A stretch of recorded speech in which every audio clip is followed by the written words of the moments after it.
Today, we will be going through a self-awareness workshop. First, what is self-awareness? The definition of self-awareness is the ability to see yourself clearly and objectively through reflection and introspection. This means that you're able to stop and take a look at your thoughts, actions, feelings, and the things you do and can judge them based on your own standards. Self-awareness is very important because it is how we as human beings grow. Being able to stop and take a step back and realize what you're doing wrong, what you're doing good, what you need to fix, what you need to stop. Being in touch with your own feelings, being in touch with your actions, understanding why you're doing what you're doing. It's very important, which is why we're doing this self-awareness workshop. And one of the biggest things of self-awareness is knowing your strengths. So let's take a look at your strengths. Our activities today are inspired by the strength-based approach. The strength-based approach is when a client and clinician work together to point out the client's strengths/abilities and use them to help the client. We often focus on our weaknesses instead of our strengths, which leaves us feeling stuck and helpless. If you're in a bad situation and you just think, oh, I can't do this, I'm no good, I'm never going to be able to figure it out. Of course you're not going to be able to figure it out. You're being very negative, pessimistic. And if you really stop, take a deep breath, look at the strengths, the resources that you have, you can work through your problems. Learning to identify our strengths can help us with our future problems. So our first activity will be listing our strengths. We will take an index card and a pen or any writing utensil and write down some strengths that you have. Now you may be wondering, what is considered a strength? The answer? Anything. Your characteristics, your hobbies, special interests, your resources, etc. Examples. I am caring, I am resourceful, I am good at drawing. I have a great support system. I am respectful, so on and so forth.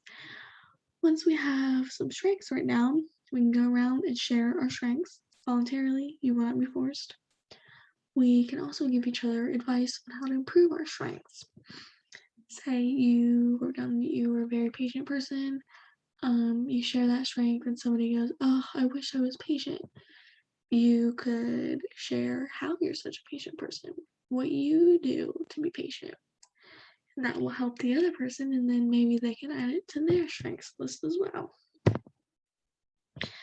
Our second activity will help you out if you struggle to come up with your strengths. So we're going to take a piece of paper, the big white piece of paper, and write the name of someone you know at the top. It could be someone you love, someone you're close to, someone you look up to, or just anybody that you know. Under their name, write some characteristics/attributes of this person that you like or appreciate. What are some strengths that they have that you wish you had? Like earlier, if the person beside you said that they're patient, you wish that you're a patient. You could put that down. Now we're going to discuss how you two could have these strengths that your friend has. Say that you put your friend is always reliable. Why are they reliable? Are they always on time when you have something planned? Can you depend on them if you reach out to them? Do you know that they're going to be there? So if you know strength of your friend and you know the way that they do the strength, or like why you think they do it, you now have steps that you can work on to get that strength as well. Maybe you are kind of flaky when you plan things. Try not to be. Maybe you are not always dependable if somebody reaches out to you. You could work on that. And then eventually you can add it to your strengths list as well as your friends. You can hold it with this paper or you can give it to the person you wrote it about. It may help them realize some of their strengths because they may not think that they're dependable or reliable. And maybe this could open their eyes and they'll be able to add it to their strengths list. Next, we're going to talk about affirmations. What is an affirmation? A daily affirmation is positive phrases or statements used to challenge negative or unhelpful thoughts. Many people are guilty of using negative self-talk, meaning we continuously say bad things about ourselves until we believe them. I myself am also very guilty of this. Are any of you guilty of this? If I'm having a bad day, I'm very negative towards myself, talk down so much about myself instead of stopping and breathing and, separating myself from whatever bad thing that has occurred. Using a daily affirmation can help you erase the negative self-talk, increase self-esteem, and change your outlook on things. Using affirmations to change our outlook can improve our self-awareness and our strengths, which is what this whole thing is about. Being more positive with the way we speak to ourselves can have such an effect on our outlook on life. Like I said, if you're constantly negative to yourself, you're always going to be feeling bad. You're always going to look at things negatively. And daily affirmations can really help change that. So our third activity is to create daily affirmations. For this activity, we'll use a new index card and the markers that I have provided. On the card, I want everyone to write at least one affirmation that you can say to yourself daily. For example, I am patient, or today will be a good day. I believe in myself. If you look at the picture on the left, on my index card, I wrote, I will be patient today. I can do great things. Putting things like I will be, I can, it really enforces the thought in your head that these things are true. Eventually, you will truly believe that you can do great things, or you truly believe that you will be patient today. Once everyone has something written down, we can go around and share our affirmations voluntarily while everybody's decorating their cards. Make the card pretty, make it bright, make it colorful. Whatever you want to decorate it, do it. So that way it really will feel personalized to you, and it'll be more pleasing to look at when you read it instead of just these words on a blank card, Keep this card on you so that way you can look at it at the beginning of every day or throughout the day when you need a burst of positivity. Say if you're feeling in a rut in the middle of the day, something bad's happened, you're losing your cool, you're feeling like you can't do something, you can pull this card out and say it over and over again and remind yourself, I can do this, I will do this. And eventually, you may not need to look at the card all the time. It will just come naturally in your head and it'll help you work through your problem. So our fourth activity relates back to self-awareness. Part of being self-aware is acknowledging those who have helped us along the way. So let's take a piece of the instruction paper or the printer paper and fold it in half. We're all going to try to write thank you in the front and then write to someone you were thankful for on the inside.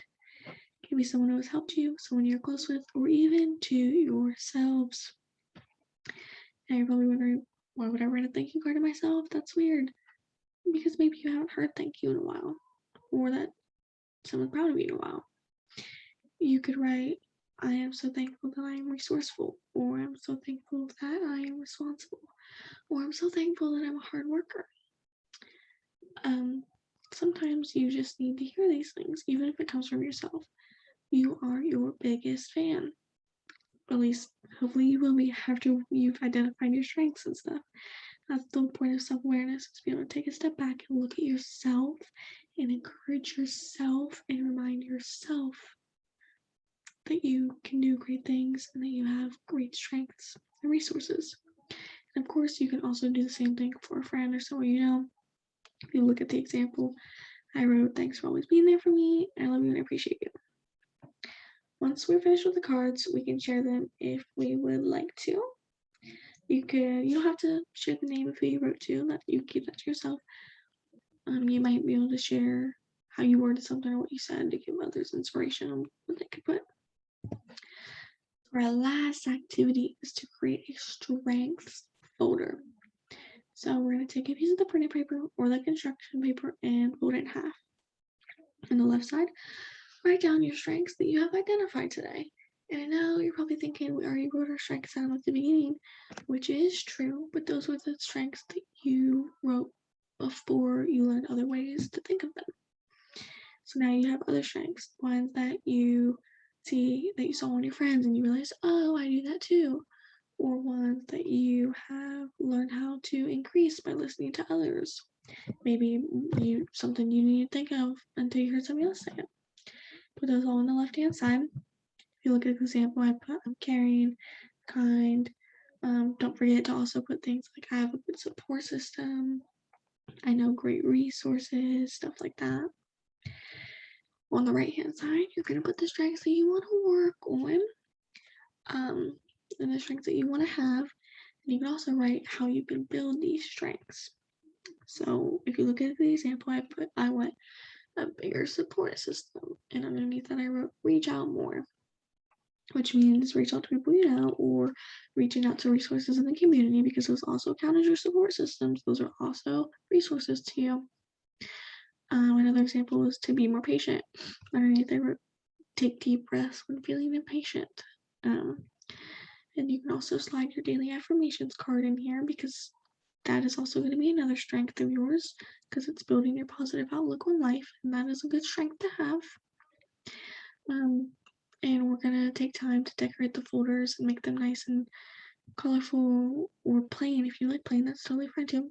But while we decorate them, we can share the things that we're writing in them. And you can keep this folder with you as a reminder of your strengths. Strengths are very important. It's very important for us to recognize them and understand them. It's a huge part of self-awareness, which is the theme of this whole workshop. Self-awareness is so important. Understanding yourself is the best thing that you can do for yourself. Remember, focus on what's strong, not what's wrong. I hope this workshop helped you identify your strengths and gave you new ways to look at yourself and have a more positive outlook on life. Remember that our strengths are what get us through our problems, not our weaknesses. Our weaknesses hold us back when we are struggling. And that's not to say you should ignore your weaknesses, because you shouldn't. You should recognize them and you should work on them. But don't let it overtake you. Your strengths are what are most important. Your strengths are what's getting you through your problems. Your support system getting you through your problems. The fact that you may be caring or hardworking or reliable, that's getting you through your problems. Saying, I can do great things. I can get through this. I will be patient. I will be confident today.